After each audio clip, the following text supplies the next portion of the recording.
स्वस्थ भारत के आज के अंक में आप सभी का बहुत बहुत स्वागत है। नमस्कार। आज के इस कार्यक्रम के माध्यम से हमारी कोशिश होगी कि हम आपको हड्डियों से संबंधित परेशानियों के बारे में और जो हमारे हड्डियों के जो जोड़ हैं उनसे संबंधित परेशानियों के बारे में आपको महत्वपूर्ण जानकारियां दें। जब भी हम हड्डी या जोड़ों की बात करते हैं तो अक्सर हम यही सोचते हैं कि इस तरह की जो समस्याएं हैं वो बढ़ती उम्र के साथ होती हैं, वृद्धजनों को होती हैं।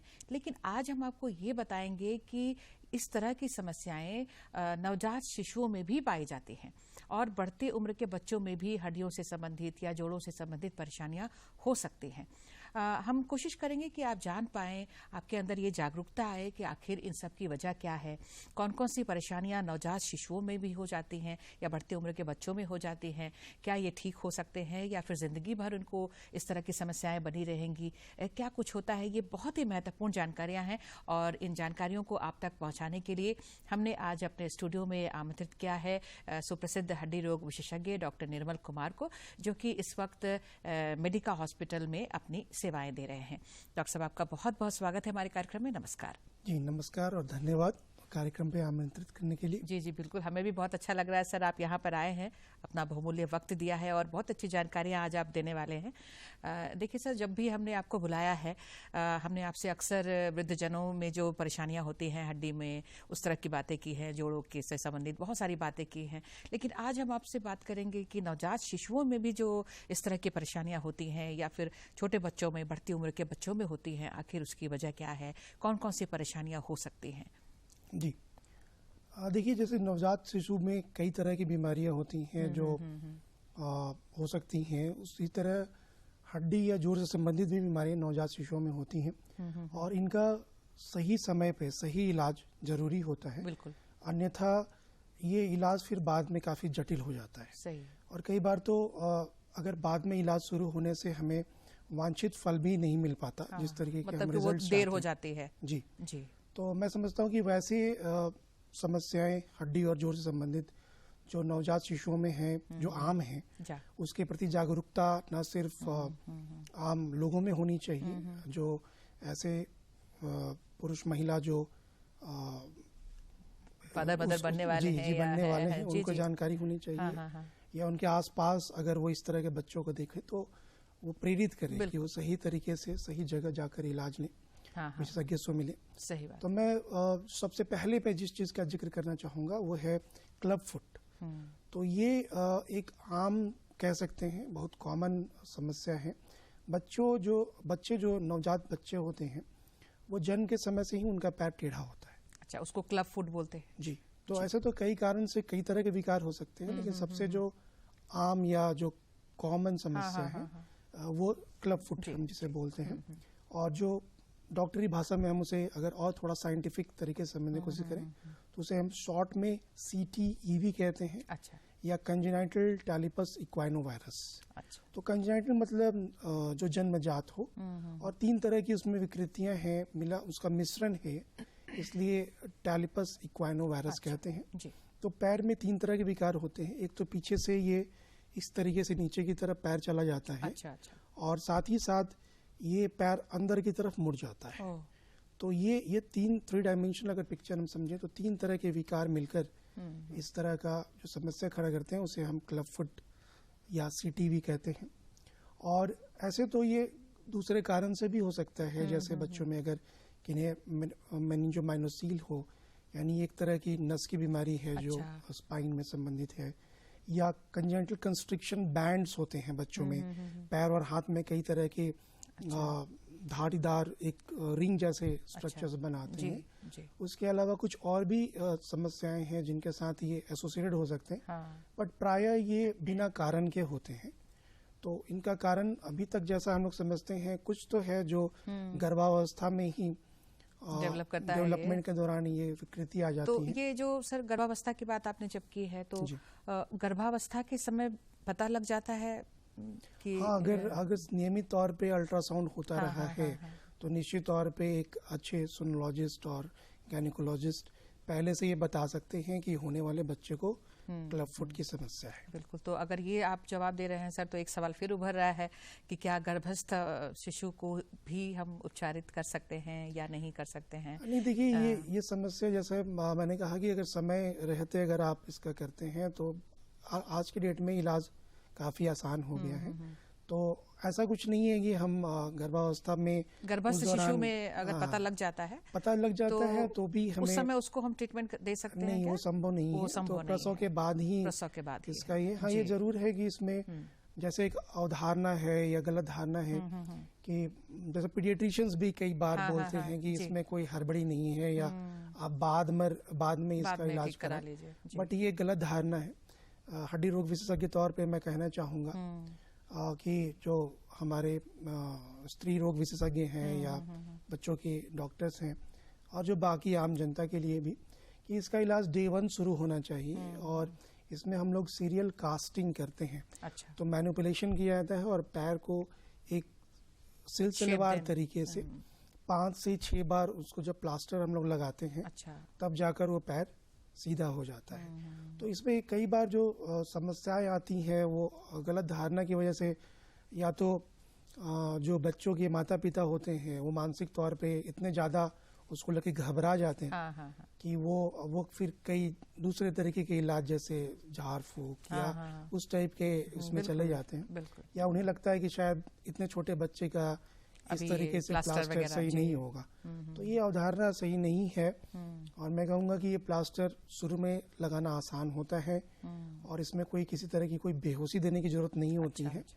और हम लोग अक्सर कोशिश करते हैं कि बच्चा सबसे ज़्यादा कंफर्टेबल अपनी माँ के साथ ही होता है। तो नवजात शिशु को हम माँ को बोलते हैं कि वो जब स्तनपान कराएं, उस दौरान हम लोग आसानी से बच्चे को प्लास्टर लगा पाते हैं। और शुरू में ये भी एक देखा गया है कि जब शुरू में हम प्लास्टर लगाते हैं तो हम विकृति को एक तरीके से बढ़ा देते हैं। अच्छा। तो वो एक उस उपचार का सही तरीका है। अच्छा। तो उससे कई बार ये मन में लोगों के या माता पिता के भ्रम आता है कि आपने तो पैर को और टेढ़ा कर दिया। जी। तो ऐसा नहीं है, उसकी वो एक प्रक्रिया है। तो पहले में हम पैर को जिस तरीके से उठा के लगाते हैं तो उसमें ऐसा प्रतीत होता है कि वो और टेढ़ा हो गया, लेकिन वो इलाज का एक पहला चरण होता है, फर्स्ट स्टेप उसको कह सकते हैं। और जैसे जैसे फिर हम आगे बढ़ते हैं फिर वो पैर अपना आकार लेने लगता है। और कुछ प्रतिशत बच्चों में जो आखिरी हमारी जो विकृति बच जाती है, जिसे हम इक्वाइनस कहते हैं, उसमें पीछे की जो मांसपेशी के धागा या टेंडन हम बोलते हैं, टेंडरक्लिस, वो काफी टाइट रहता है। उधर के जोड़ का तकना का जोड़ जो कैप्सूल होता है वो भी टाइट होता है। तो उसे हमें कभी कभी छोटे चीरे से उसको रिलीज करना होता है। अच्छा। तो एक छोटी प्रक्रिया है, शल्य प्रक्रिया है, जो कुछ मरीजों में करना पड़ सकता है। बट उसमें भी मैं कहूँगा कि कोई ऐसे कोई बेहोशी या कोई बड़ा ऑपरेशन के तौर पे उसे ना देखें। और ये भी एक डे केयर प्रोसीजर के तौर पे जिसमें कुछ घंटे बाद मरीज को छुट्टी दी जा सकती है। तो इस तरीके से ये पॉन्सेटी मेथड कहते हैं। पॉन्सेटी एक काफी चर्चित और बड़ा नाम है। अब दुर्भाग्यवश उनका देहांत हो गया, लेकिन पॉन्सेटी द्वारा ये लाया गया मेथड है जिसे पूरे दुनिया में फॉलो किया जा रहा है। और इसकी वजह से अब पैर सीधे हो जाते हैं। ऑपरेशन की शायद ही कभी नौबत आती है। इसमें मैं जरूर करना चाहूँगा कि ये जरूरी हो जाता है कि जब आप एक बार पैर को सीधा कर देते हैं तो एक खास उम्र तक, बढ़ते उम्र तक बच्चों में उसको ब्रेसिंग करना जरूरी होता है, यानी खास तरह के जूते पहनाने जरूरी होते हैं। जब तक बच्चा चलने की अवस्था में नहीं है तब तक वो ब्रेस लगाकर ही रखा जाता है। और जब चलने लगता है तो अलग तरह के शूज आते हैं जिसको हम लोग CTB शू या क्लब फुट शू बोलते हैं, वो पहनकर बच्चे जा सकते हैं। फिर बच्चा जब चलने शुरू होता है तो उसके बाद धीरे धीरे करके फिर एक समय आ जाता है कि वो बिल्कुल नॉर्मल बच्चे की तरह चल सकता है। जी जी। तो यहाँ ये भी जानना जरूरी है कि इसका इलाज लंबा है, लेकिन ये कोई, मैं समझता हूँ कि कठिन चीज नहीं है जूता पहना कर रखना। बिल्कुल लंबा जरूर है सर, लेकिन जो जिंदगी भर उसी तरह की जो टेढ़ेपन का जो शिकार रहेगा बच्चा या युवा चलकर आगे पूरी जिंदगी, उससे अच्छा है कि इधर कुछ समय लेकर उसका पूरा जो है पूरा इलाज हो जाए और पैर सीधे हो जाएं, चाल उसके सही हो जाए तो ज्यादा अच्छा है सर। जी। तो इसमें पेशेंट तो नहीं कहूँगा, उनके जो पेरेंट्स हैं, अभिभावक हैं, उनका उतना ही या डॉक्टर योगदान से है। ज़्यादा कहीं उनका योगदान रहता है, क्योंकि समय समय पर लाना होता है। 1 से 2 हफ्ता के अंतराल पर ये प्लास्टर्स लगते हैं, और बीच बीच में जब भी बुलाया जाए ये देखने के लिए कि जूता टूटा तो नहीं है, जूते का इस्तेमाल या ब्रेस का इस्तेमाल सही तरीके से हो रहा है, क्योंकि बच्चे बढ़ते हैं तो पैर का आकार भी बड़ा होता जाता है, तो सेम वही जूता आप नहीं इस्तेमाल कर सकते समय के साथ सब कुछ। और अब मैं कहूँगा कि अभी सरकारी कई योजनाएं आ गई हैं जो आर्थिक तौर पे भी काफ़ी मददगार हो गई हैं, या अब सिर्फ जागरूकता की कमी रह गई है। तो अगर आप झारखंड की बात करें तो लगभग सारे जो मेडिकल कॉलेज हैं, मैं समझता हूँ कि आज की तारीख में हमारे और कई मेडिकल कॉलेज जुड़ गए हैं और जुड़ने के क्रम में। उसके अलावा कई और सेंटर्स हैं, कुछ एनजीओज हैं बिल्कुल जो इस काम को काफ़ी बढ़ावा दे रहे हैं। और इसमें मरीज अगर उस तरीके से देखें कि वो अगर वहन नहीं कर सकता खर्च, तो भी सरकार हर तरह से एनजीओज हैं, सरकार है, मदद मिल ही रही है। इसलिए अगर इस तरह का है, इस तरह की समस्या है नवजात शिशुओं में, तो मतलब जो बिल्कुल जानकार और जागरूक होकर हमें आगे आना पड़ेगा और इस तरह के इलाज जो अभी है तो उसका लाभ उठाना पड़ेगा। जी, इसलिए मैं जागरूकता के तौर पे मैं समझता हूँ कि हमने एक बहुत ही महत्वपूर्ण विषय को बहुत लिया ही है। अच्छी बात आपने बताई है। बहुत लोगों को ये पता भी नहीं है। हो गया तो सही कहा आपने कि झाड़ फूक या अन्य चक्रों में मालिश और ये वो सीधा करना है, ये सब चक्रों में पड़ते हैं। जी तो ये कहने का मतलब है कि सर ये जो क्लब फुट है ये सही समय पर उपचार करने से आगे चलकर बिल्कुल पूरी तरह से पैर जो है वो नॉर्मल हो जाता है। तो ऐसे कई एग्जांपल्स भी होंगे, कई होंगे आपने तो कईयों को ठीक भी किया होगा, कुछ लोग आगे आए हैं। और वैसे बच्चे फिर आगे चलकर एक नॉर्मल लाइफ व्यतीत करते हैं। और मैंने देखा है जिन विषयों में, जिन लोगों में इस तरह के अगर किसी कारण से अभिभावक वापस नहीं आते हैं तो बाद में रिलैप्स केसेस जिसे हम कहते हैं या रिकरेंस, तो सीधा करने के बावजूद चूंकि उन्होंने जूता या ब्रेस को का इस्तेमाल नहीं किया तो वो टेढ़ा हो जाता है। हाँ, ये जरूर है कि वो विकृति उतनी ज्यादा नहीं होती है। फिर भी ये विकृति ऐसा होता है जब बच्चा स्कूल जाता है या जब सामाजिक परिवेश में वो और आगे बढ़ता है, तो कई बार उसे उस वजह से झिझक होती है या एक तरीके का सामाजिक बिल्कुल थोड़ा सा अलगाव टाइप का समझ में आता है। इसलिए मैं कहूँगा कि ये शुरू में ही इस चीज को गंभीरता से लेते हुए सही तरीके से सही विशेषज्ञ या सही संस्थान में जाकर इलाज करवाएं और इलाज आसानी से हो जाता है। बिल्कुल बहुत अच्छी बात है। हमें पूरी उम्मीद है कि लोग इसको समझ रहे हैं, जानकार बन रहे हैं और पूरी तरह से जागरूक रहेंगे, ताकि इस तरह की समस्या हो तो आगे आकर इसका समाधान जब है तो उसको लेना चाहिए। सर और भी जैसे अब बढ़ते बच्चों की बात करेंगे, ये तो गर्भस्थ शिशु या नवजात शिशुओं की बात हमने की, तो धीरे धीरे और भी कुछ समस्याएं जैसे हम आज बात करने वाले हैं तो उन पर थोड़ी सी रोशनी डालें सर। जी, मैं और कुछ एक चीजें बताना चाहूंगा जो शुरुआती दिनों में ही बच्चों में देखी जाती हैं। जैसे एक कंडीशन है जिसे हम बोलते हैं ट्रिगर थंब। अच्छा। तो उसमें क्या होता है, अंगूठा जो बच्चे का होता है वो इस तरीके से टेढ़ा रहता है। अच्छा। और अगर कोई उसे सीधा करने की कोशिश करे तो वो एक टक से आवाज करके वो सीधा भी हो जाता है। अच्छा। तो इसे लोग अक्सर उतने समझदारी नहीं होने की वजह से या कई बार आप ऐसे जगह दिखाते हैं जहाँ किन्हीं कारणों से वो इसको उतनी गंभीरता से नहीं लेते हैं, तो फिर ये एक आगे चल के इसलिए समस्या हो जाती है क्योंकि जब बच्चा जन्मता है तो वो बाई डेक्स्ट्रस होता है, तो आप देखेंगे कि वो दोनों हाथ को उतना ही इस्तेमाल करता है। और ये ग्रोथ का एक पार्ट है, उसका एक हिस्सा है। तो उसमें अगर बच्चे के अंगूठे में ये दिक्कत आएगी तो वो चीज़ों को, उसका डेवलपमेंट भी उस हिसाब से सही से नहीं हो पाएगा। तो निश्चित तौर पे ये जो हमारा हाथ है उसका मेन या सबसे जो डेवलप्ड हमारा जो हो पाया, हम इंसान के तौर पे हो पाए क्योंकि हमारा अंगूठा बाकी उंगलियों से अलग डेवलप हो पाया। जी। तो हमें लिखने की या बाकी करने की जो भी हमारे बिल्कुल सपोर्ट है इसका सब बहुत बड़ा। जी। तो अगर हम अपने को बाकी जीवों से अलग समझते हैं तो इसमें हाथ अगर नहीं होता हमारे पास तो दुनिया शायद फिर उतना वैसे नहीं होता जैसे हम हैं। जी। तो अंगूठे का काफी रोल है, बहुत बड़ी भूमिका है। और ये एक बहुत छोटे से, और उसमें भी मैं कहूँगा एकदम से लोकल एनेस्थीसिया में, जहाँ एकदम छोटा सा आप चीरा लगाते हैं और बेहोश भी नहीं करना होता। और ये तकरीबन अगर ऑपरेशन की सिर्फ बात करें तो 5 मिनट का भी समय। अच्छा, ये जो मतलब ट्रिगर थंब है इसके लिए ऑपरेट करना पड़ता है। जी। तो एक जस्ट एक पुली होता है जिसको रिलीज कर देना होता है जहाँ वो फंस रहा होता है और ये आसानी से फिर वो अंगूठा फंसना बंद हो जाता अच्छा। है। तो ये चीज़ जानकारी के अभाव में फिर रह जाता है। और मैं इसलिए इसको बार बार कह रहा हूँ क्योंकि अगर अंगूठा उसी पोजीशन में रह गया तो बच्चा को आप बाद में जितना भी कोशिश करें वो चीज़ वो लर्निंग नहीं हो पाता। तो इसी तरह और भी कई समस्याएं हैं, जैसे बच्चों में कलाई के पास टेढ़ापन होता है। अच्छा। उसे हम लोग क्लब हैंड कहते हैं। तो क्लब फुट की तरह क्लब हैंड भी हो है। गया जी। तो रेडियल क्लब हैंड अगर इस तरीके से, तो उसमें भी अगर आसानी से शुरू में सही विशेषज्ञ इसको अपने देख रेख इसको में भी इलाज प्लास्टर करें। वगैरह से, जैसे जी। आपने तो पैर प्लास्टर के बारे में करके बताया। या तो पूरी विकृति खत्म हो जाती है या इसमें इतनी विकृति कम हो जाती है कि छोटे या कम जटिल ऑपरेशन से इसको ठीक किया जा सकता है। और ये समय रहते अगर नहीं करेंगे तो फिर बाद में बच्चे अडेप्ट कर जाते हैं और फिर वो उस हाथ का इस्तेमाल नहीं कर पाते, क्योंकि दिमाग और शरीर दोनों का विकास एक साथ होता है और उस समन्वय फिर गड़बड़ाने के बाद वो चीज़ बाद में लेट इलाज से संभव नहीं है। इसलिए मैं कहता हूँ समय रहते सही इलाज बहुत जरूरी है। और सरकारी योजना से लेके तो आर्थिक परिस्थितियां मेरे ख्याल से उतनी बाधक नहीं रह गई हैं जितना कि जानकारी बिल्कुल। आज के समय में अब जब सुविधाएं भी हैं और मदद भी है हर तरफ से, तो लोगों को इसके लिए आगे आना भी चाहिए। तो ये तो शुरुआती दिनों के कई जो समस्याएं हैं वो आपने बताया सर।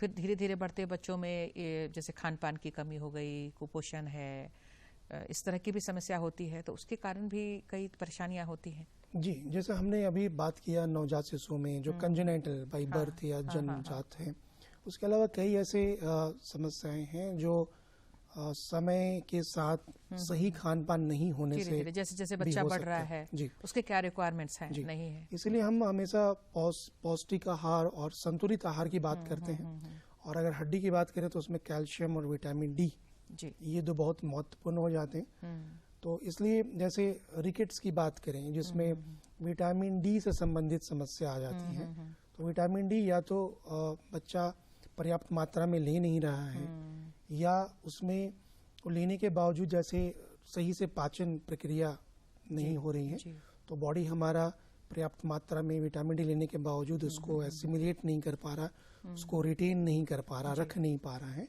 जैसा हम सभी जानते हैं कि विटामिन डी कैल्शियम मेटाबॉलिज्म में और काफी उपयोगी और एक महत्वपूर्ण कड़ी है। तो ऐसे स्थिति में अगर विटामिन डी की कमी होती है तो धीरे धीरे बढ़ते बच्चों में, जो कि ग्रोथ प्लेट्स होते हैं, हड्डियों के बीच में सॉफ्ट एक जगह होता है जहां से हड्डी बढ़ रहा होता है, तो उसमें वो धीरे धीरे विकार आने शुरू होते हैं। और अक्सर वो देखेंगे कि पैर में घुटनों में टेढ़ापन आना, जो पैर बाहर की तरफ भागने लगते हैं, तो ये रिकेट्स का एक लक्षण हो सकता है। और अगर सिवियरिटी ज्यादा है, ज्यादा अगर रिकेट्स मतलब उसका जब बढ़ जाता है जी जी और काफी पहले आ जाता है, तो वैसे में बच्चे का ग्रोथ, तो उसकी लंबाई उस बाकी बच्चों के मुकाबले या जो एक ग्रोथ चार्टिंग हम करते हैं उसमें वो पिछड़ने लगता है। साथ ही साथ जो दांत आने में देरी आना, उसके अलावा कपाट ज्यादा निकल के आ जाना, और कई बार जो हमारे छाती की हड्डी होती है, स्टर्नम जिसे हम बोलते हैं, उसमें विकार आ जाना, और साथ ही साथ रीढ़ की हड्डी टेढ़ा होना, कलाई का चौड़ापन, मतलब ये रिकेट्स में ही होते हैं जी, ये सब रिकेट्स सीवियरिटी के हिसाब से अलग अलग लक्षण आ सकते हैं। जरूरी नहीं कि सारे लक्षण एक ही मरीज में आए, लेकिन ये सारे लक्षण रिकेट से संबंधित हो सकते हैं। साथ ही उदर का निकल आना, अच्छा, तो ये सब समस्याएं हैं जो रिकेट्स के होने का आपको तो विटामिन डी की कमी से ये हो रहा है। तो इसके लिए क्या करना चाहिए? बढ़ते बच्चों में हड्डियों की समस्या ना हो, इस तरह की रिकेट्स ना हो, क्या करना चाहिए? तो देखिए, इसमें पहला तो खान पान बहुत जरूरी है जिसमें विटामिन डी से संबंधित, और मैं कहूँगा सबसे महत्वपूर्ण जो है वो हो जाता है धूप का सेवन। तो आजकल के बच्चे जो शुरू से ही मोबाइल और इस तरह के या घरेलू जो इंडोर गेम्स पे ज्यादा आ गए हैं, तो मैं अभिभावकों से अनुरोध करना चाहूंगा कि उनको खेलने दें, उनको धूप में जाने दें, और जो बाकी जो उनके खान पान में जैसे दूध या दूध से संबंधित जो पदार्थ हैं उनको करें शामिल। अगर वो नहीं लेना पसंद करते हैं तो आप अलग अलग तरीके से देने की कोशिश कर सकते हैं।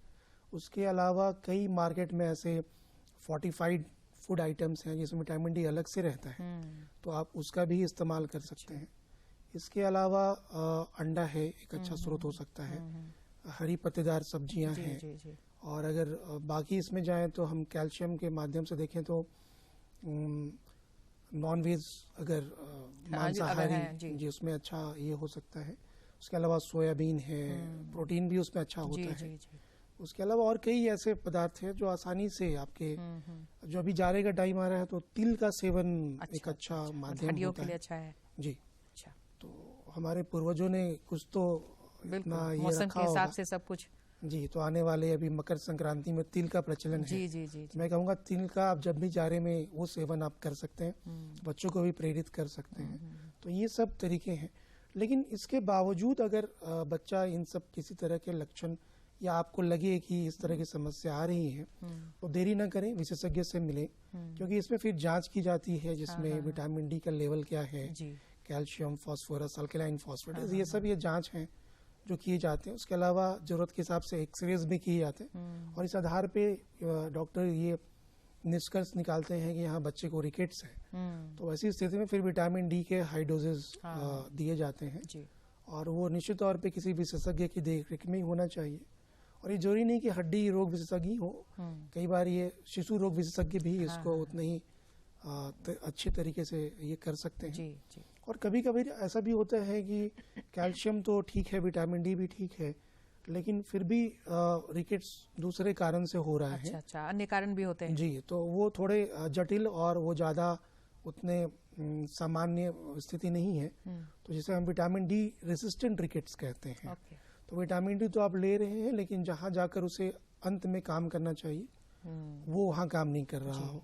और कभी कभार हाइपोफॉस्फेटेमिक रिकेट्स भी बोलते हैं। अच्छा। तो फास्फोरस की कमी है, किडनी की किन्हीं बच्चे को अगर समस्या हो रही हो तो उसकी वजह से भी ये हो सकता है। अच्छा। तो ये सब कई कारण हैं। तो इसलिए मैं हमेशा समझता हूँ कि विशेषज्ञ के से सलाह में और सही तरीके से जांच के बाद ही इसका इलाज होना चाहिए। और सही तरीके से सही समय पे इलाज करने से विकृतियाँ ठीक हो जाती हैं। अच्छा, रिकेट्स ठीक भी हो जाता है? जी बिल्कुल, क्योंकि एक मेटाबॉलिक इशू है। तो अगर आप सही तरीके से इलाज करेंगे तो ये ठीक हो जाता है। और अगर किन्हीं कारणों से विकृति रह गई या फिर वो ज़्यादा है तो हम उसे ग्रोथ मॉड्यूलेशन कहते हैं। तो हम जैसे झुकते हुए पैर को जब अगर आप देखें तो लकड़ी के से अगर आप सपोर्ट कर रहे हैं डंडे से तो धीरे धीरे पैर बढ़ने के क्रम में अपने आप सीधा हो जाता है। तो वैसी स्थिति में फिर जैसे जिस तरीके से घुटना अगर या कोई और जगह विकृति आ रही है तो हम क्या करते हैं कि उस तरफ कुछ देर के लिए क्लिपिंग करके, छोटी सी सर्जरी की प्रक्रिया है जिसमें हम उस तरफ के बढ़ने के क्रम को धीमा कर देते हैं। अच्छा। जब तक दूसरा अपने आप बढ़कर उसको सीधा नहीं कर लेता है और फिर उस क्लिप को हटा दिया जाता है। तो ये सब तभी संभव है जब हम सही समय पर उस चीज को समझें, उसका इलाज शुरू करें और अभी भी बढ़ने की क्षमता बची हुई हो।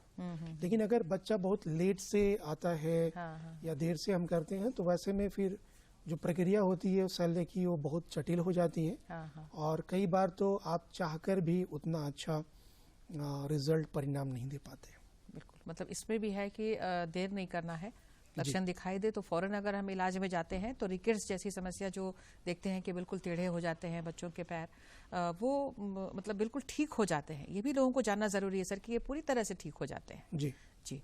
और भी कई मामलों में पैर थोड़े टेढ़े मेढ़े होते हैं, पोलियो है या और भी है, तो बहुत सारी बातें हैं। समय अब हमें इजाजत नहीं दे रहा है, 1 से 1.5 मिनट समय है, अगर चलते चलते कुछ और महत्वपूर्ण बातें आप बताना चाहें तो। जी, इसमें मैं बहुत चूंकि समय कम है बोलना चाहूँगा। सेरिब्रल पाल्सी एक आम समस्या हो गई है और उसमें बच्चे मानसिक तौर पे जो एक चोट पहुँचती है या उसमें जो नुकसान होता है तो प्रोग्रेसिव तो नहीं होता, लेकिन उसके जो दिखते हैं लक्षण वो पैरों में या मांसपेशियों में अकड़न के तौर पे या कभी कभार बिल्कुल ढीला।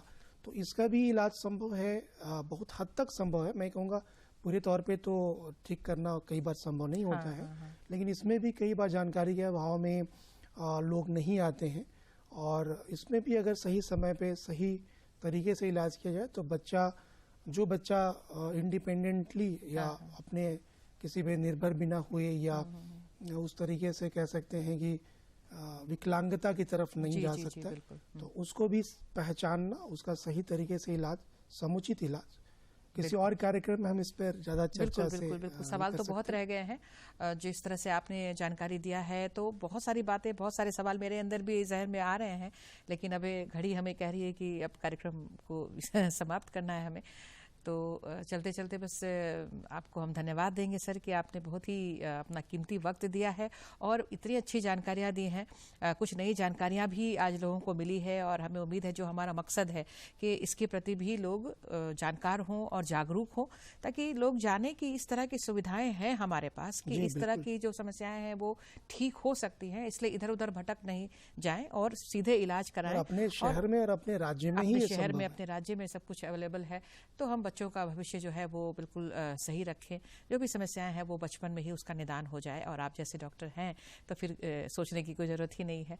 तो सर हम आपका बहुत बहुत धन्यवाद देते हैं हमारे यहाँ इस कार्यक्रम में आने के लिए। सर आपका बहुत बहुत धन्यवाद। नमस्कार। धन्यवाद। नमस्कार। और दर्शकों को भी बहुत बहुत धन्यवाद। नमस्कार।